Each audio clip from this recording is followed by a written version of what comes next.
Mind Gap Podcast.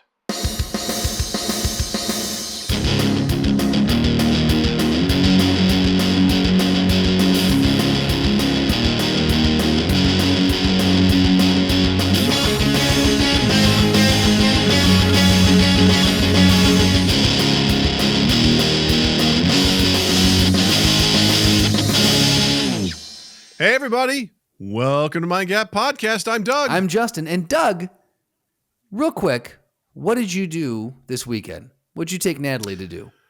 Well, one of the activities we did this weekend was we went to go see the box office smash success, Wicked, in theaters. So, exclusively in theaters now.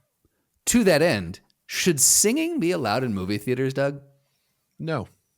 All right. Next question. Thanks for stopping by Mind Gap Podcast. Yeah, that's cool. Hope you enjoyed the episode. All right. Thankfully, counter argument. Yes. Thankfully, we went at 9:30 in the morning. Okay. Before the theater kids had a chance to warm up their pipes. Exactly. Yeah.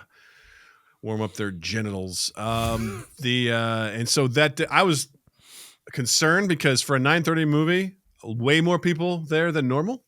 Okay. Than when I've typically gone at 9:30 in the morning with movies with Natalie. So I was like, I don't like this. I'm amazed that you found a 9:30 movie. I can't tell you the last time I saw a movie before 11 o'clock. That's oh my God. That's all I do. That's all I do. That's not a I haven't seen one that was even like in like it used to be all the time, but I feel like that's lessened. Anyway, not the point. Please continue. Yeah. I'm probably gonna go see Gladiator 2 tomorrow before noon. Nice. So, I'm pumped about that.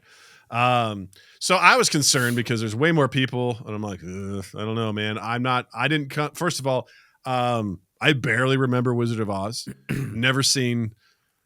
Read the Wicked book, never seen the musical. Also, I don't like musicals. I think that's a thing to start with right there. This just in, I don't like musicals. I was doing this for Natalie. This was one of the sacrifices I made as a father. And we went, Jill actually saw the musical many eons ago. Does Jill like musicals? Not really. Okay. No, not really. Odd thing to take yourself to if you don't like them.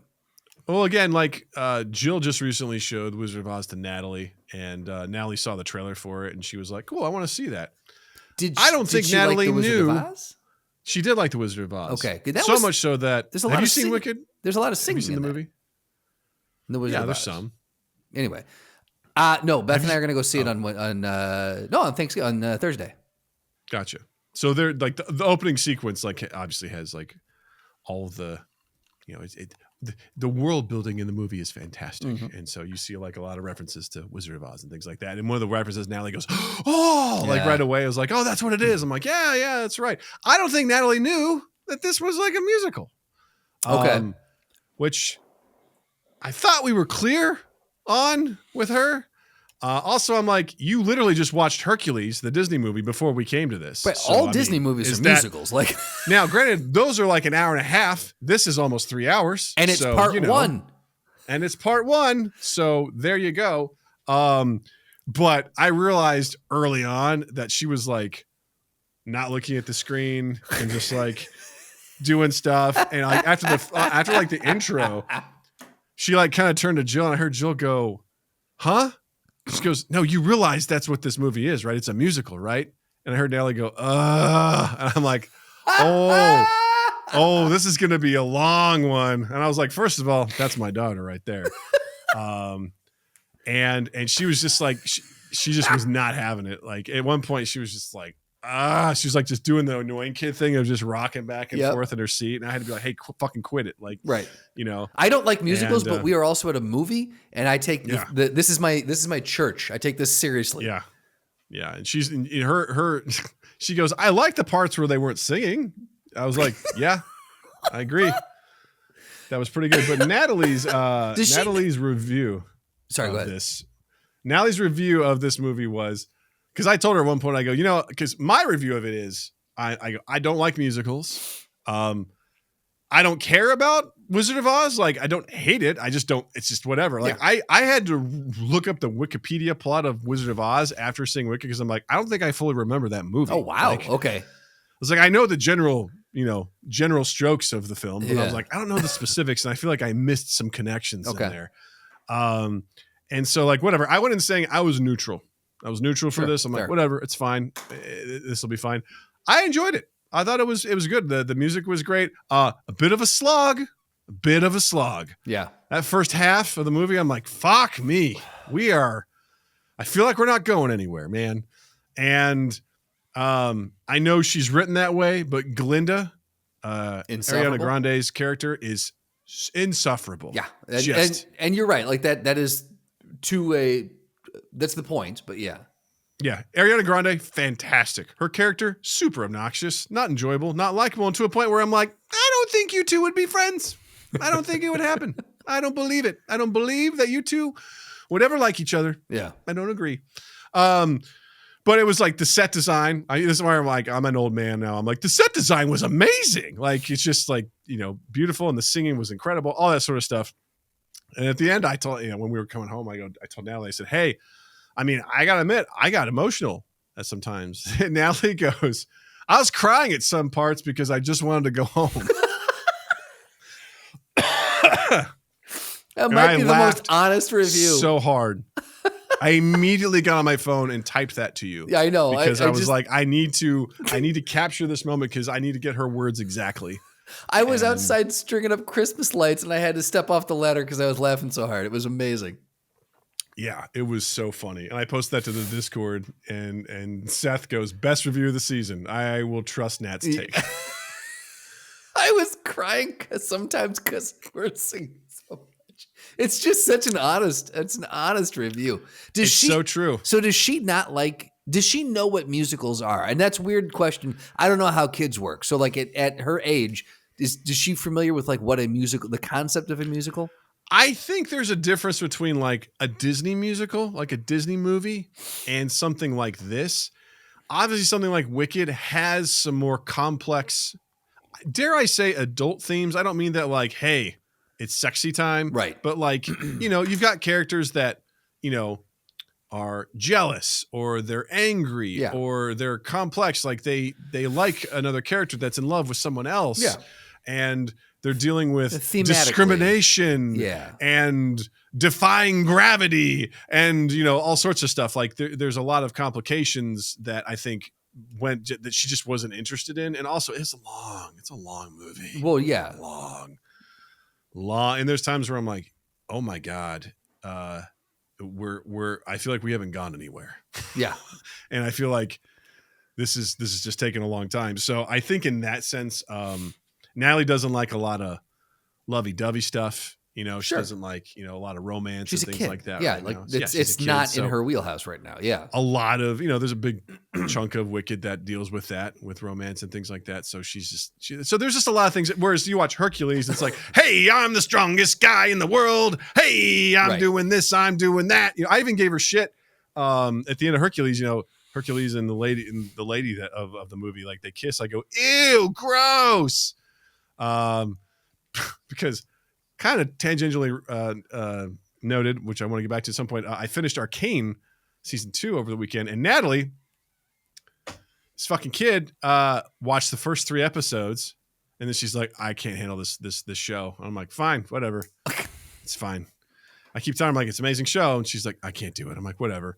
Is it because she is fucking love stuff, or she's just whatever? Like the 3rd episode of the first season is pretty intense. Okay. And the very first time I watched it, I thought this was a show for kids. I found out in that episode it's not. And while she's watching, she's like, I don't like this. I don't want to watch this. I'm like, that's a fair point. You shouldn't watch this. And whatever. And then, just recently I'm like, you should try it again. I think you can handle it now. She got through that one. She's like, Dad, I'm scared. I'm like, fine, fucking whatever. Watch it or don't. I don't care. And then Justin, the last 2 Saturdays, like I plopped down on my own to watch this. She just comes in and just starts watching the show with me. Season 2. She watched like the last 4 episodes of this with no context for what has come and then she before. goes, so what's going on here? I'm like, you cannot ask me any questions. Nope. Nope. You don't get to ask any questions about this because A, I need you to stop talking so I can listen to this. And B, that you missed out. Okay. Right. But we watched all of it. And when it was done, she goes, Dad, I'd like to go back and watch the rest of those episodes. I'm like, fucking, hey, we got a break coming up. Oh, let's do that. Yeah. I'm in. I'll watch that for the 9th time. No problem. And Doug's like, know? just understand that you made a verbal commitment, and in the state of Illinois, that is a binding contract. It's binding contract. Now, I say all that because in one of the episodes, there is a somewhat intense lesbian scene. Okay. Where two characters are passionately kissing each other, removing each other's shirts, trying to unbuckle their pants. And I'm sitting there for the first time as an adult. I'm like looking over at Natalie. I'm looking at the screen. I'm like, I don't know what to do. Yeah. Because I'm like, this is getting intense, man. Like, I'm like, and if everybody goes, I think we got the point. I just like skipped ahead a little bit because I'm like, I don't know how far this is going to go. Right. And, if we're unbuckling pants, I'm like, right. I don't know. What's the TV? It's MA? Oh, I don't know about this. I don't think there's nudity, but I'm like, we're getting some pretty suggestive stuff here. Right, And I'm like, let's go ahead and do that. So when Hercules, and she was like, it's just kind of like, God, we get it. So when Hercules was doing that, I'm like, ew, gross. She goes, well, those two girls in Arcane were kissing. I'm like, that's a fair point. You know what? That's a fair point. Well played, Natalie. I acknowledge that. Way to be equal, Natalie. Well done. Like, that's my favorite part because when these two characters in the previous episode kissed each other, she goes, they're gay. I go, yeah. She goes, that's cool. I fucking love it. God, just I know. the nonchalantness of it, the whole. I love that. And that's the thing is, like, I was like, yeah. And she goes, cool. That's cool. Yeah. I'm like, we're not gonna make it. It's just normal. It's just a normal thing. Fucking Two awesome. normal characters. Back to the point in hand, Doug. Yes. So singing be allowed in theaters because there's a feverish debate going on right now ahead of all this. AMC released public. Did you watch it in AMC or did you go to some other cinema chain? Cinemark. Okay. Cinemark is the one. So I don't know if Cinemark does this, but AMC has a thing that runs before it that specifically says singing, like, please do not sing. And they are now they're programming sing-along screenings where you can go, and the point is to sing along. Yes. But with things like Rocky Horror Picture Show or The Greatest Showman or different things like that where, theater kids just can't stay in their seats. They have to so it's become a thing where certain films you just sing along to. Everyone knows it going into it. So something like this, do you think if someone's singing in your theater, are you like, you know what, is what it is? That's the kind of crowd this is attracting, theater, like theater nuts? Or are you of the mindset of you are detracting from everyone else because you're the main character now?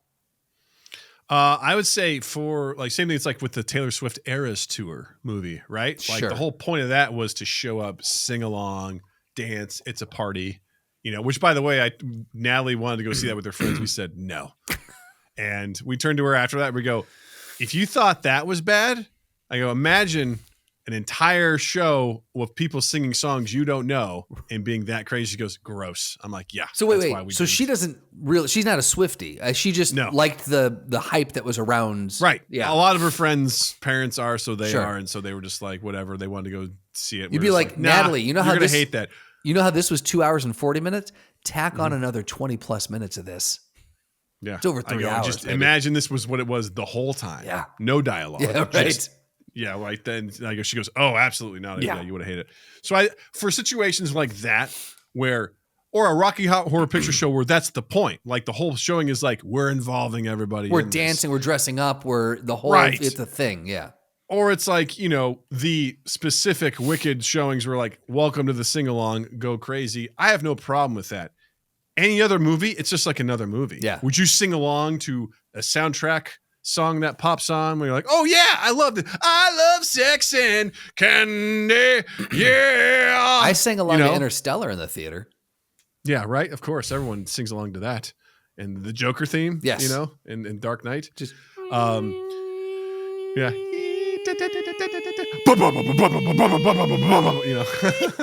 That's pretty good. Thank you. So no, to that I would say that is incredibly rude and selfish to be like, I know this musical. Right. I'm going to sing along with it. No. Do you sing along at the musical when you go see it? At the theater? Yeah. The real theater, the musical theater? No, you shut the fuck up and you watch and you listen. Yeah.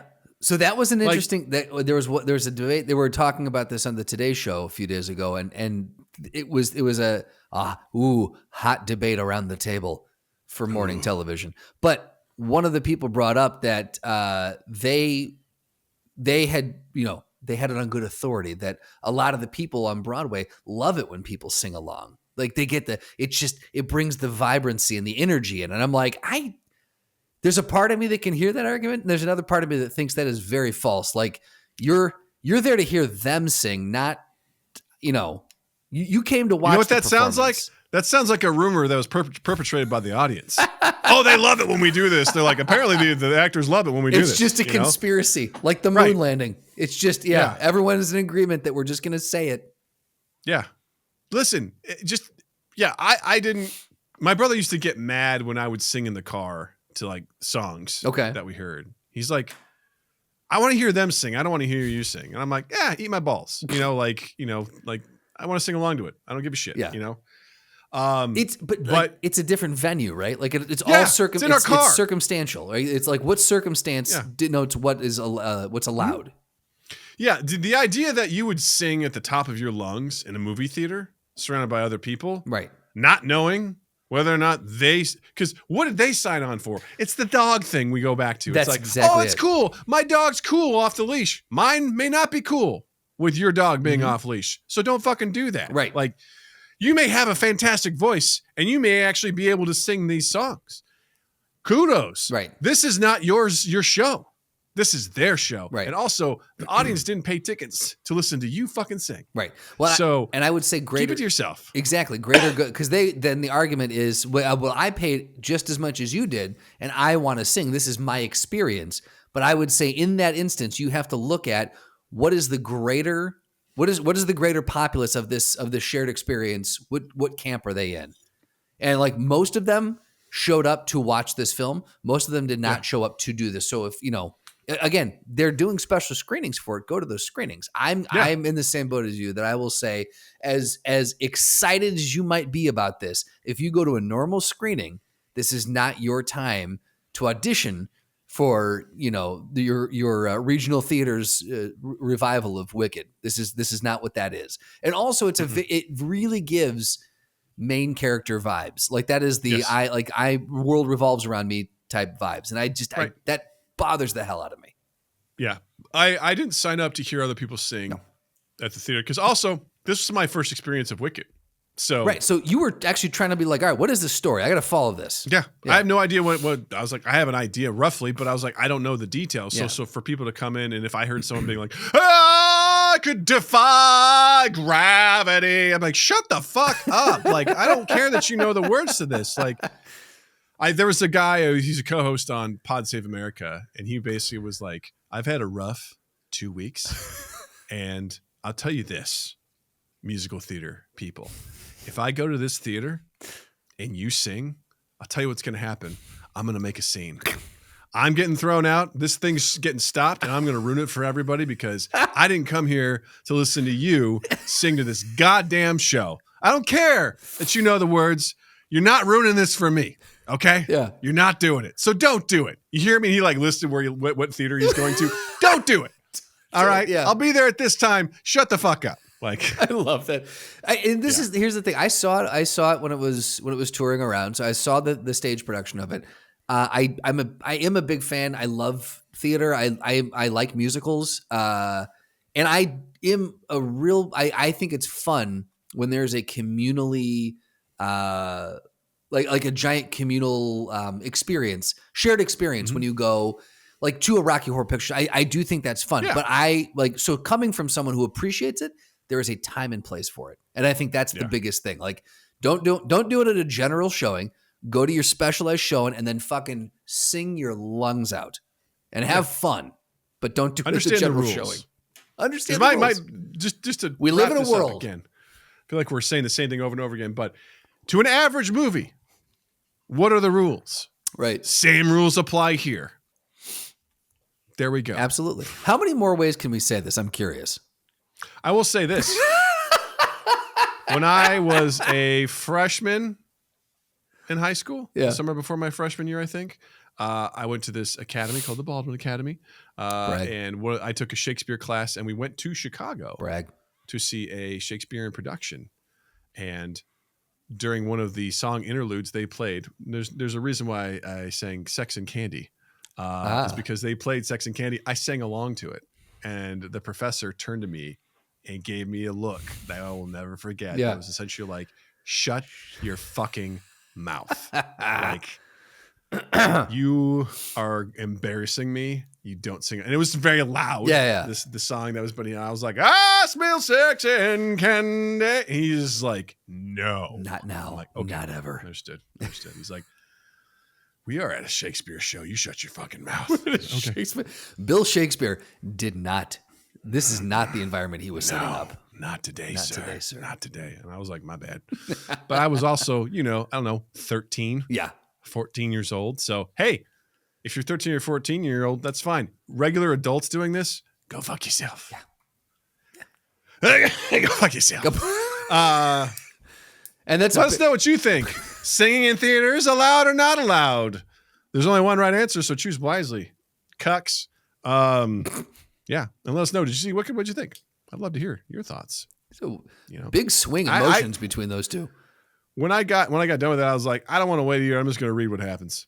And so I did. I was like, cool. Now I know what happens in Wicked. Oh, I got it. Because they didn't finish it up. So yeah. Since I got part 1. Are you going to go see part 2 when it comes out? I don't think so. Got it. I'll probably catch it on streaming if at all, because Natalie sure as fuck is not wanting to because we were saying, hey, the next one comes out next year. She's like, I don't want to see it. You know what? She says that now, but interest changed, Doug. Interest changed. She might be a theater kid by possible.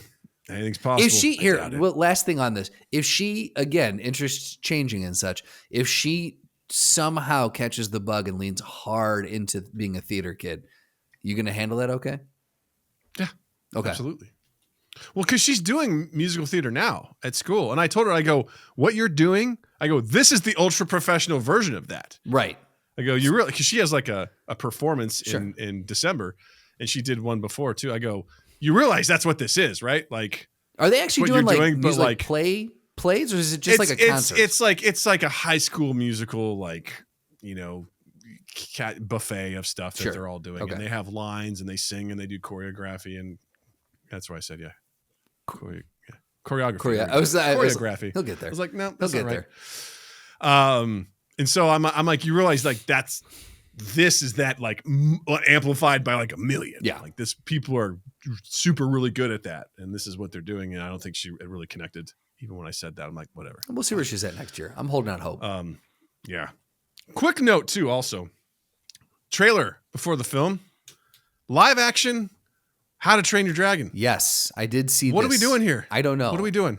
I don't like this trend, man. I don't like this trend of like, hey, this animated thing that you really liked? What if we did live action? I'm like, I don't need to see this. We don't know. I love the How to Train Your Dragon series.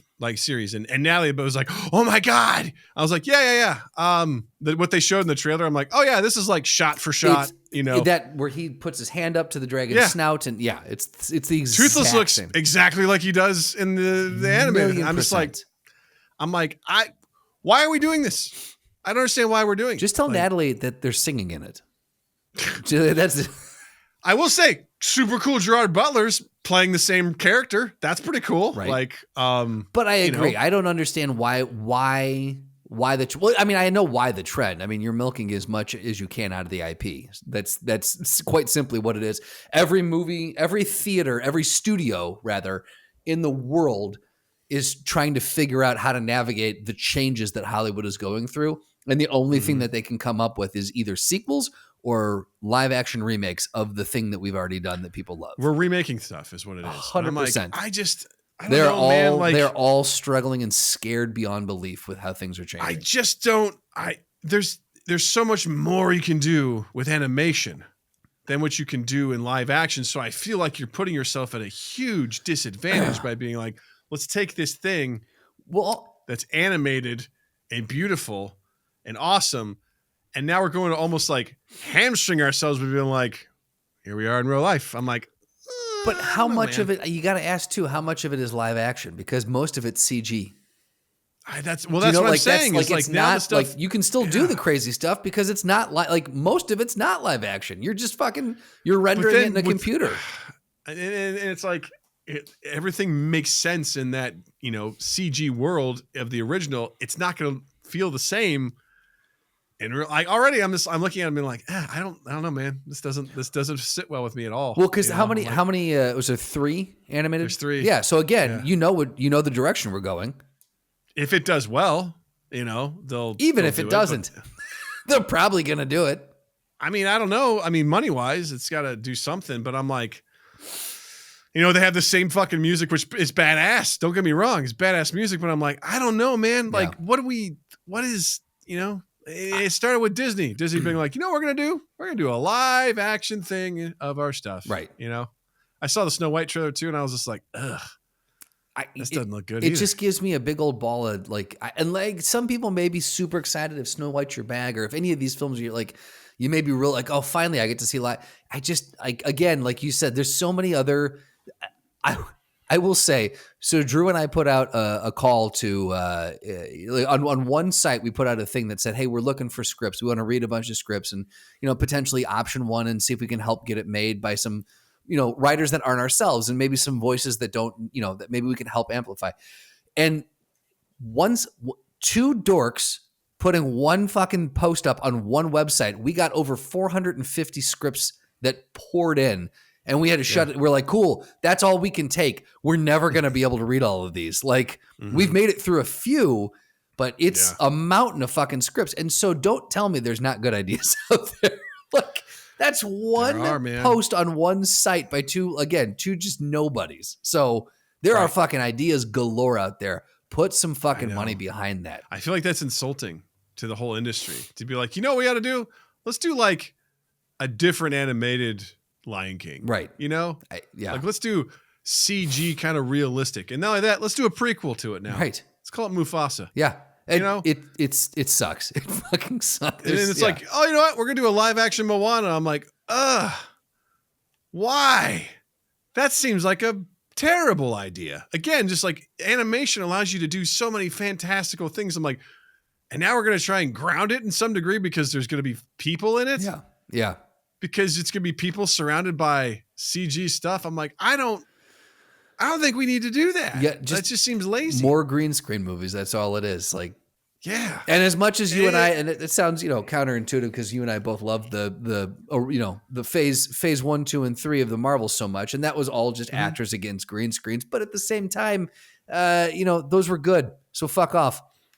Well, I mean, they were telling a story. It's like, eventually they will redo it. But like, I understand like Snow White. It's like, hey, this is an old ass film. Let's try and redo it, whatever. But I'm like, Moana, that shit came out like what, 5 years ago? I mean, that's new. Like, we haven't even crossed a threshold of, The second one's coming out this week. Right. Like, what are we doing? Like, I don't know, man. The second one is releasing while you're simultaneously shooting the live action version. It seems very. I don't know, man. I know. I agree. I remember reading a list. I think it was from Pitchfork years ago when I worked at the hotel, and it was called. They made a list of like the year's top 10 most unnecessary albums, is what they called it, and it was one of the funniest things I'd ever heard of because they had a band that completely just like re-recorded their album and it sounded almost exactly the same. It's like, this seems very unnecessary. This is like that trend, but on a movie level. Yeah. So like when I see the trailer for How to Train Your Dragon, I'm like, this is just unnecessary. Like, I don't understand what you're adding to that. You're just telling the same story again. Yeah. Just with actors and also CG. It just seems weird. I'm like, I don't know. I think I'll just go watch the first one. It made me want to watch the first one again with Natalie. I'm like, I don't need to go see that. I'm good. Yeah. What would I gain from watching this live action? Not much. I'll probably just be disappointed. At best, I'll be like, that was fine. Yeah. I doubt I'll be like, wow, that was cool. I needed this. I doubt it. Yeah. I think unless they made Toothless like a fucking, Game of Thrones dragon, my and they God. amplified this. That would be cool. You know what I mean? Yeah. See, there we go. Like, this terrifying dragon. It's like legit Vikings, right? That are pillaging and raiding. And it's like, oh, right. So an adult version of this film. It's like, let's go. Deadpool and Wolverine did so good with being rated R. We're gonna make a rated R How to Train Your Dragon. That's how you do it. You do a live action R-rated How to Train Your Dragon. You throw in some elements of like Game of Thrones and shit like that. House of Dragon. Fuck yeah. I'm fucking in. Let's go. I want to see some Viking like battles going in. They're slaughtering dragons. Dragons are slaughtering them. Like, holy shit. I'm in. And the title of that film is So You Think You Can Train Your Dragon? How to Train Your Dragon ... to kill. Right. How your dragon trains you. Yeah, right. I'll go back holy shit. to Cord Jefferson, the guy who did American Fiction, writer director, won the Oscar. And in his speech, he said, he was like, let's like for $200 million, you can make $200 million films based off that. So get out there and start doing that. Like instead of giving me all this money, let's give a bunch of people a little bit of money and let's see what kind of stories fucking spring also, out can of we it. can we make it so that the measure of success is a 200% return on a film? Can we adjust that? What do you mean? Because like, instead of like they made it for 150 million and it made 160 million. Well, because I just saw an article today saying that Hasbro's not going to fund any more Dungeons and Dragons films because the D&D film, I see what you're saying. Yeah. Honor Among Thieves, like it basically broke even. They're like, that's a failure. And I'm like, I disagree. Right. I think it was, financially was it successful? I don't think so, but critics loved it. Fans loved it. Like, yeah, you're also in the heyday of this stuff. Like, we're going to focus more on our digital stuff. And I'm like, because in the same article, it's like typically movie studios are like, it has to make a 200% return or it's a failure. And I'm just like, can we adjust our standards? Also, can we, like, I'm with you there. Like, you've been saying this for a while. Let's go back to mid-sized films, man. Yes. Mid-sized budgets. For fuck's sake. The heyday of movies was that sweet spot between like 50, we'll say 10 on the like hyper low end, but like 10 to $60 million, like somewhere in that realm. Fuck me, dude. We had some amazing films back in the 90s and early 2000s that were made for that. Some amazing, and I understand like tastes have changed. Like we're like that heyday of like those, like the raunchy comedy. Those are that has passed. Unfortunately, we got some amazing movies out of that. Filmmaking, storytelling, the way audiences consume, all that has changed slightly. But when you've got streaming services that are, and we've talked about this before, so we won't spend too much time on it. But when you got streaming services that are making, their series for what is it, $100 million an episode or something? Was it was the most expensive fucking series to date. It's unnecessary. Yeah. Is it a good series? Sure. But man, spread that money around. Is it $100 million per episode? And again, I could be wrong on that figure, but whatever it is, I want to say it was like $25 million an episode. Is it an exorbitant amount of money per episode? Yeah. Is it good enough to justify that? I would say no. It's just I'd agree. It's not. You don't need that. I'm sorry. Honestly, I don't know what thing. That's right. It was like $1 billion for the series. I think it was, or no, it was 100, something like that. It was something. Yeah, I don't know. I'm getting lost in the numbers. But I'm like, is there a show that could cost that I would still be like, that makes sense? No. Yeah. Hell, Arcane had a $250 million like price tag to it, and that show looks fucking phenomenal. Like, it's incredible. It's beautiful. I haven't seen animation like it. It's up there. I'd say I couldn't tell you which one I like more, that or like the Spider-Verse movies. Like, they're so fucking phenomenally done that like I couldn't tell you. But that cost $250 million. Right. I'm like, God damn, guys, that was 9 episodes. So I don't know if that was just for season 2 or whatever, but I'm like, fuck me, that's a lot of money. Like. So I just want to, Jesus, the $1 billion mark that I got, that was for first season promotions and the purchase of the rights for the story. So that's what it was. So the $1 billion for that, but it's $58 million per episode. There we go. I knew it was like $58 million per episode. And they have like what, 18 episodes or something like that. That's right now? crazy. Between the two seasons. Yeah. It's a lot of money. Man, the amount of stories. Can you imagine that? One of those episodes could be a movie. You know what I mean? Absolutely. Financing something else or whatever. And again, they will look at that as like, well, our return on this is 200%. Right. To determine whether or not it's successful. And I'm like, I don't even know how you do that with a streaming service these days. I don't know where the threshold for success lies, but I genuinely wonder if very similar to how the housing market hit a bubble and then tanked and it's slowly climbing back to the point where a lot of people are like, we got some similarities. I'm wondering if Hollywood will ever hit, because we are growing at a rate where like it's almost impossible to make like the numbers, the amount of money you have to put into something and the amount of money that you have to see as a return to consider it a success to then move forward to the next thing is almost getting to an unrealistic, unsustainable, astronomically large number. And so are we gonna see some sort of an entertainment bubble where we are so fractured with like 1,000 different streaming services, and then you've got your legacy media on television, and then you've got your legacy studios who are putting stuff out in the theaters, and it's so fractured there, and everything costs so much that eventually it just fucking topples over. I have to feel like eventually it's going to hit that point, a critical mass. I feel like it's point. almost like, I don't know, maybe, and this probably isn't an apples to apples comparison, but it kind of feels like with Napster, right? Like, sure, the industry was doing one thing, but their consumers wanted something else, and eventually the consumers got what they wanted, but at the cost of, to this day is being paid to by the music industry. Right. I think to some degree, like, I mean, how many more movies can you put out there that are going to, because for every success, the wrong lesson is learned. Barbie, tremendous success. So like, we need more Mattel films. We need Hot Wheels. Right. We need, right. it's like, that's not the lesson. That's not what, no. Yep. They love the Mattel brand. It's like, that's not what they love. Not what they loved that story. Right. They liked that story. They're like, we got to repeat this. Yeah. Replicate. It was this. a unique, artfully told thing that happened to be Mattel branding. Like that, right. It was Wicked, massively successful. I mean, I could tell that from the theater. I was like, there's way too many people here at 9:30 in the morning. There's way too many This people. is going to set records. And when we got out, after noon, way more people in the theater, like coming into the movie theater altogether. I'm like, this movie's going to do fucking really well. And yeah, it just absolutely smashed records. It was phenomenal. I was like, that's doing phenomenally well. Like, do you look at that and be like, people need more musicals? Or is it something about that particular musical, that particular film, right, that they love? And I would argue it's the latter of like, people love that and it was done extremely well. Therefore, people came to see it. So, wow.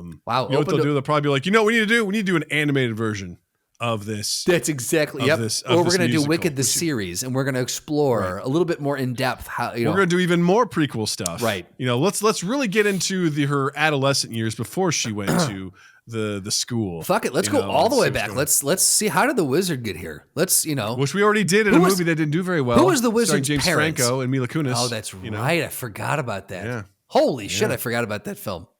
Yeah, Zach Braff was a flying monkey, or no? He was just a monkey, wasn't he? Yeah, yeah. I think. was like, I remember. I think Jill and I went to go see that in the theater, and I was like, huh. Interesting. Who? You know what? You know what series we need? Who paved the yellow brick road? Who were the bricklayers who actually made that long fucking road? And where did they get gold bricks? They're not gold bricks. They're bricks that were painted yellow at the suggestion of the two witches. Ah, I must have forgotten this. Glinda and the other one, the green one, I can't remember. Elphaba. Alphabet. They were suggesting, Oz was like, what color should it be? And they're like, I like yellow. He's like, it shall be yellow. So they just painted them. They're not gold. So who were the painters? Who were the tradespeople that went down there and painted all Oh, that's those funny. bricks? Tradespeople. You think they were tradespeople? You thought they were paid? That's hilarious. That's hilarious. You're right. My bad. You think in this society of Oz that's being run by a charlatan that people were paid? That's hilarious. Right. It's adorable. Very interesting. You know who did it was the Munchkins. They probably put them to work. That's like, listen here, you little shits. You want to keep having the good life, you're going to paint this goddamn road yellow. Right. Got it? We'll pay you in gumdrops and lollipops. Get out of here. Yeah, we'll give you some Marlboros, and some lollipops. Jesus. Yeah. Oh, man. Movies, am I right? Am I right? I'm sorry. You want to start a union? Yeah, we're the Lollipop Guild. Yeah, we're the guild. All right, cool. Great. So you guys are just confectioners? That's kind of what this is? Yeah, you're fucking right. Yeah. You don't want to get on the wrong side of the Lollipop Guild, or you find lollipops out your ass. And you got that, wizard? Look here, wizard. If that is because your that's real the name. series I want to see. I want to see like the black market, dark world of Wizard of Oz. That's it. I want to see a series called The Lollipop Guild, and that's exactly, and it's a mob based. It's like Peaky Blinders, yeah, or like The Departed or some shit. Yes, yes. That's it. Yeah, it's fucking super dark. Oh and my it's like god, all I would about the fucking underbelly. watch the hell out of the Lollipop Guild. Holy shit! All right, we have to assume that there's murder in that world. Right? 1,000,000%. Yes. So what's the noir? In the noir film, the detective that goes on the case of like the murders in the Emerald City, because Emerald City looks nice, but there's got to be a slum in there somewhere. Yeah. Oh, absolutely. Yeah. They find bodies buried out in the cornfield where the scarecrow is. Yeah. Yeah. Absolutely. You know, like, cause there's dark shit that happens in that world. Absolutely. I mean, yeah. you gotta fucking, man, I'd love to see that shit. Show me the dark shit, not the welcome to the Emerald City. There's a guy smoking out in the corner, just going, I've seen it all. See if they reach for anything valuable, then you'll know where they're keeping it on their body, and then that's where we hit them. You got it, guys. Okay. A lot of people think the house being dropped on that witch was an accident. I know otherwise. That ain't no accident. The evidence says otherwise. What evidence? Come, I'll show you. It's like some just absolutely amazing, like Benoit Blanc from Knives Out is coming by there. He's like, I'll tell you, I've seen it all before. This is not an accident. And what's the truth precludes me, you know? And where did this bow come from? Lion. Interesting, it landed on everything except her legs are still showing. They wanted us to know that the witch is dead. It's a conspiracy. Is it just called Oz? And then like with a bullet hole through the O? I mean, that's a show on HBO. Yeah, but we can borrow titles, you know. Of course, right? I mean, that's what it is, right? Oh my God, that I would love that. It's just an art house film called The Yellow Brick Road, covered in red. Yeah. Oh yeah, right. What was it? The stains on the Yellow Brick Road. Stains of the Yellow Brick Road. Yeah. Oh, that's an anthology I want to see. Holy shit. Stains of the Yellow Brick Road. Yes, sir. Oh my God. Who's got $250 million? Someone call Amazon. Let's go. We've got a pitch for go. You. Yeah. We don't have the rights. Well, this is Universal. Like Peacock. We got your answer to the Rings of Power. Peacock, call us, okay? Stains of the Yellow Brick Road. Look out. Holy shit. Because I love doing that. Find the opposite. Oh, yeah. Right? Of like, you got this road that's all squeaky clean and fun and whatever, even though there's some really dark shit that's apparently there. It's like, let's dive deeper into that. Oh, like, yeah. Holy moly.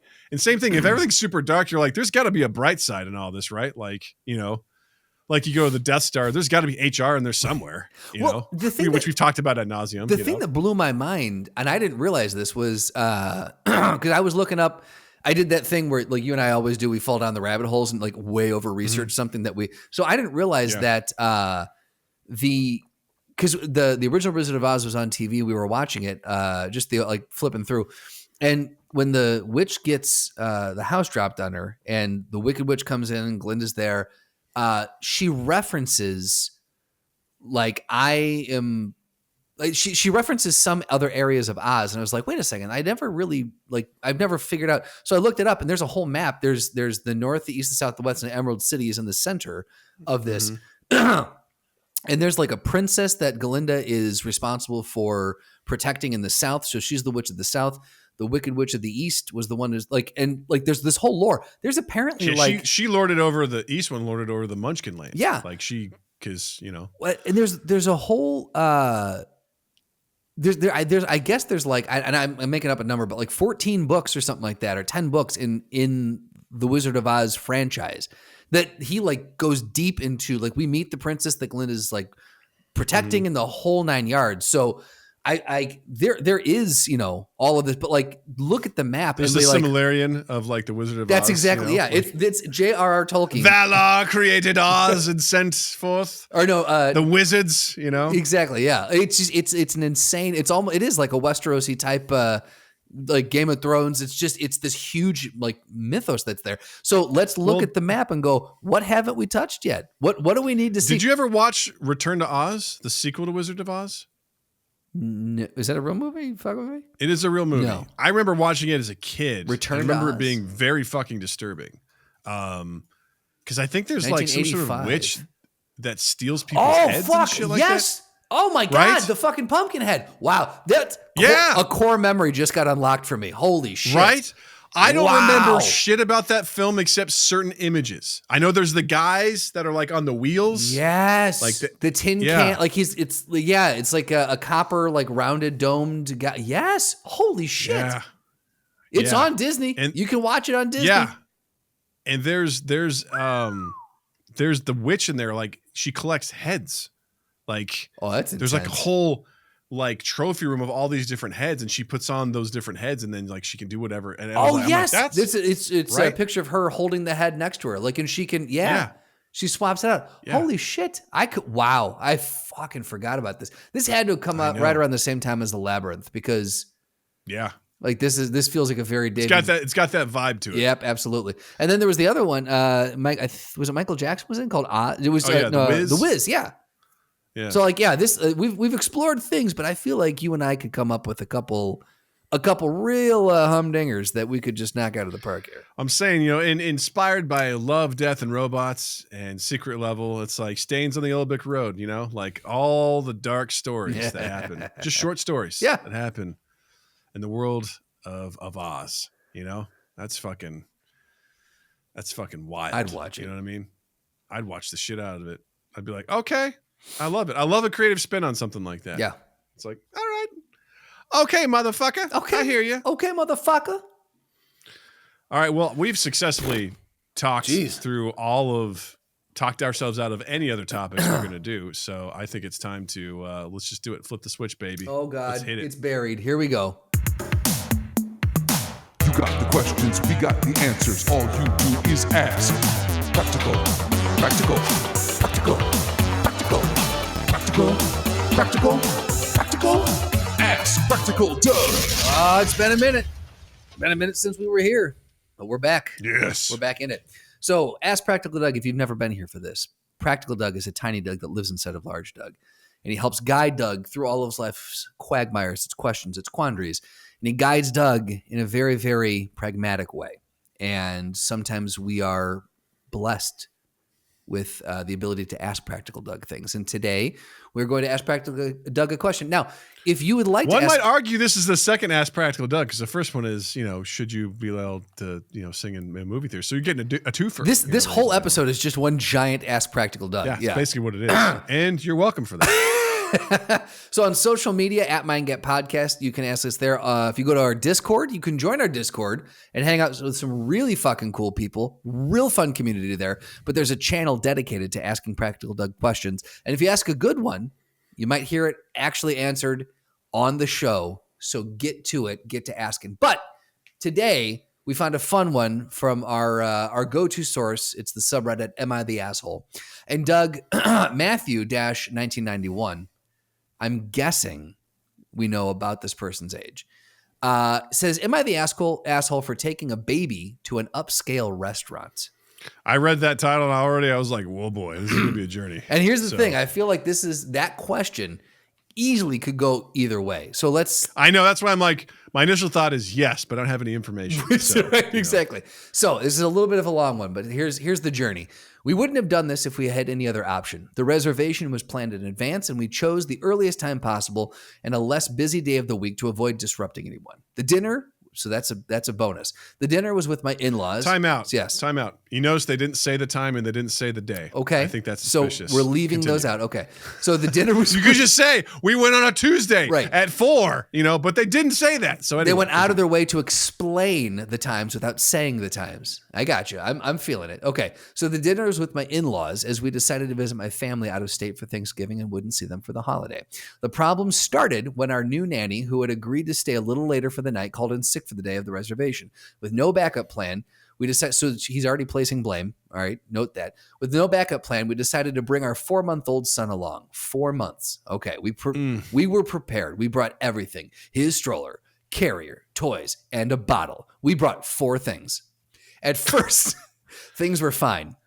He was calm in his car seat. Then we forgot we left him in the car. We hoped he'd make it. We left him in there with all those things, right. And it was great. The window was cracked. He was fine, folks.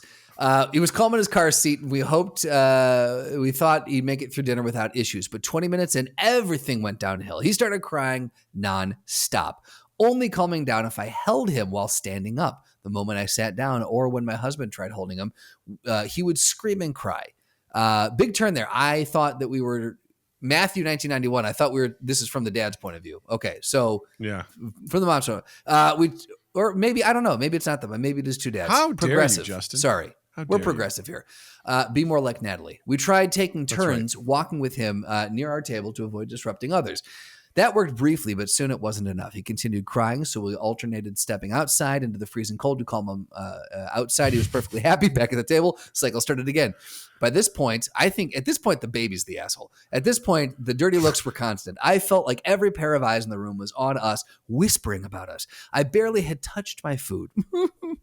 Everyone was still throwing us looks, so I decided to leave. I told my husband and in-laws to stay and finish their meal, but I took our son and went home.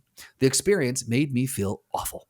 Once, I was in a Dunkin' with him, and he cried after waking up in his carrier. People were so friendly and sympathetic there. You were in a Dunkin'! Which is the opposite of this. It made me reconsider flying out to visit my parents for Thanksgiving. What do others with kids do? I did everything I could to keep him calm. I barely ate.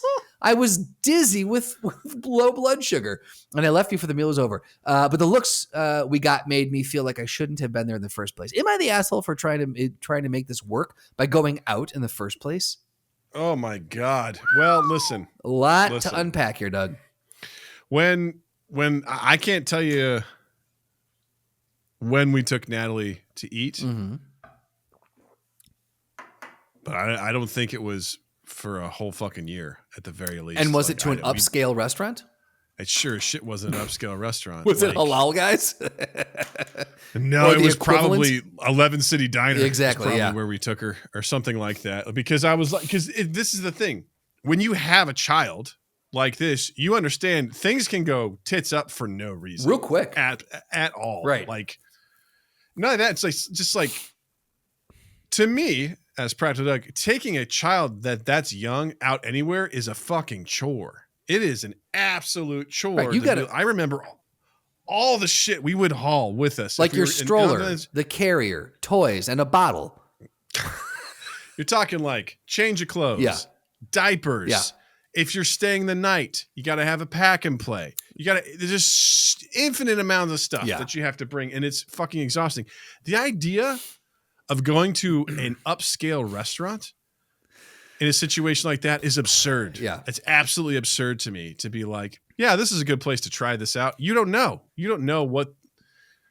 To me, that is, if your nanny calls in sick, you're like, I guess we're not going out to eat tonight because this is too much of a risk. Sure. Or you know what?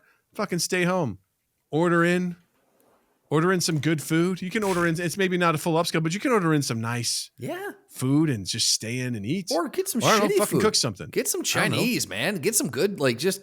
Yeah, if it's like, oh, I want to hang out with my in-laws, come to my house, come to our place, hang out. What are you going to go out for? Or here's the thing. If you're going to go to an upscale restaurant and you know that this could happen, lean into it. Be the asshole. Be like, my kid's crying. He's going to sit there in the fucking stroller while I eat this steak tartare. Yeah, man. Honestly, once we had Natalie, the idea of going out to eat just went out the window. Yeah. Like, we just didn't do it that much. And that carries through mostly to today as well. Like, we just started cooking at home because it was super easy to do that. And we go out more now, but still, it's not that often, because Natalie shits everywhere.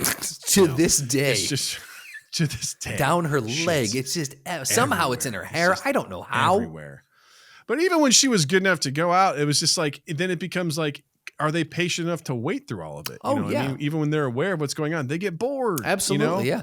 I constantly remember Beth's cousin always used to talk about when he was a kid and everyone would go out, and Beth's a few years older than him. And so she was at the point where like she was having coffee with people afterwards. And he was like, I just remember sitting there.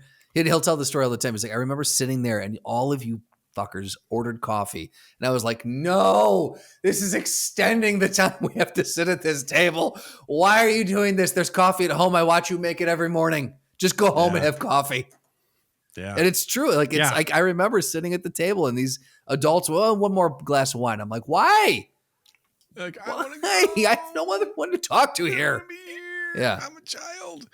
So listen, is this person an asshole? I don't think so, because their intention, I'll say as much, they weren't intending to make everyone's lives miserable. Right. And it sounded like they were doing everything they could to try to calm the kid down. And where they're at fault is they just should have called an audible and just canceled this or done something else. The idea of like, we're going to forge ahead with a 4-month-old. Right. 4 months.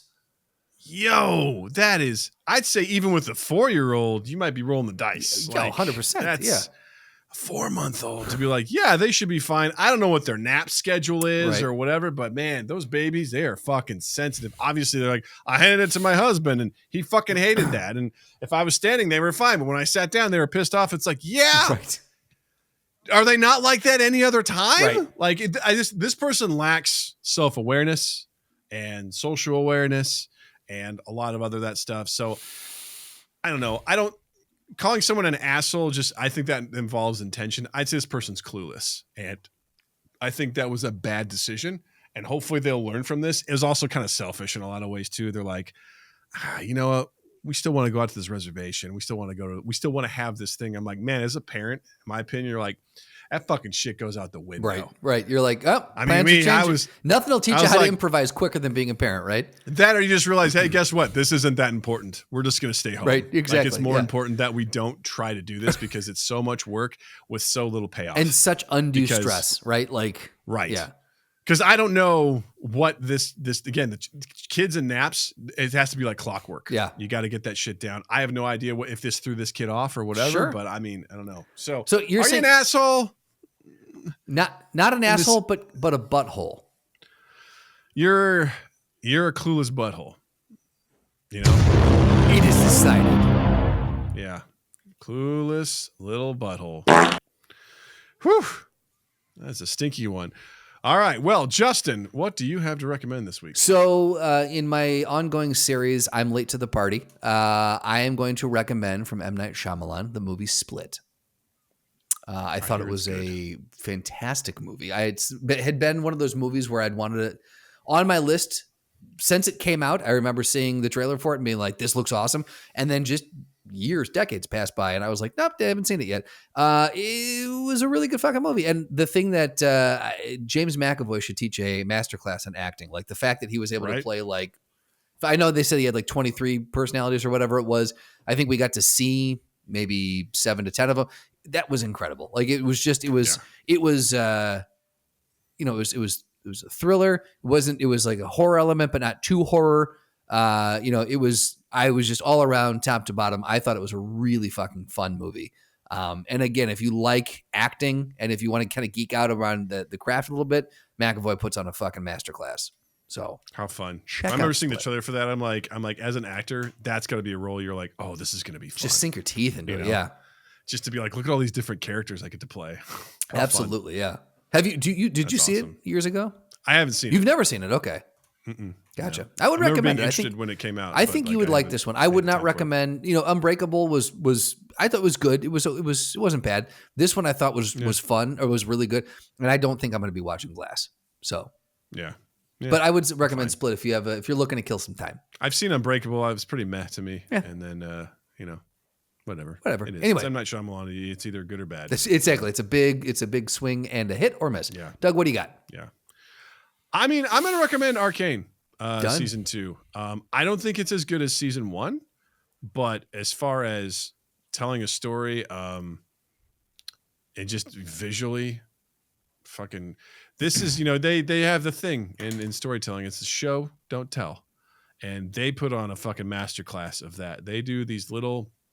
I call them little music videos. Okay. Where they'll have music playing and then you'll see a sequence of events and it tells a story in a very short amount of time. And you learn, and they're very creative in how they do it. And it blows me away every time. And the opening to the show, there's no dialogue. I like that. But when Natalie was watching that with me, after it was done, I paused it. I go, what did you learn from watching that? And she was able to tell me everything that she saw and I go, what do you know about these characters based on what you saw? That's cool. And she said, I know all these things. I go, that's fucking fantastic. There's no dialogue at all, but you know so much about these 3 characters in that amount of time. And then there's these other moments that are just fucking beautiful.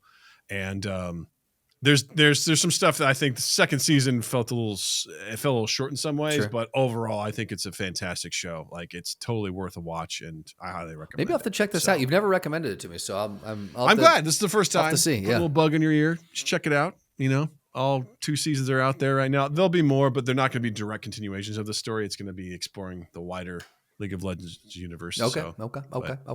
This particular storyline was pretty interesting and pretty cool, so I recommend it. Brava. Booyah! I also recommend you all checking us out,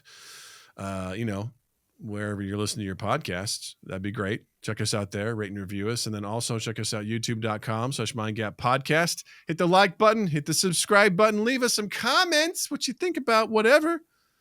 And then hit the link in the description for links to our Discord, links to our Patreon, links to our merch. And be sure to follow us on all our social medias at Mind Gap Podcast, because that's a cool thing to do. And check out Justin online as well. On Instagram at Justin_Michael, spelled Mikel. It's the fun way of spelling it. While you're in the online realm, anywhere where you find and listen to audio versions of podcasts, guess what? We're there too. So go ahead, subscribe, rate, review, listen, download, whatever else you can do it. All the action items, make sure you check those off. And then share us. Let people know that we exist. Just share us to one person this week and say, we listen to this podcast.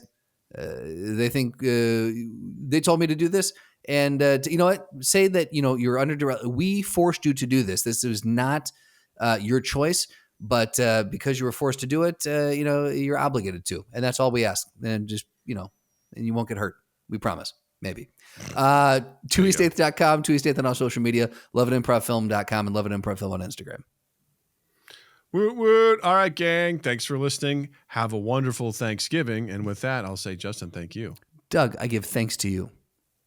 Oh, dear God, thank you. And listeners, viewers, I'm grateful for you. And I hope you all have a dandy fucking week.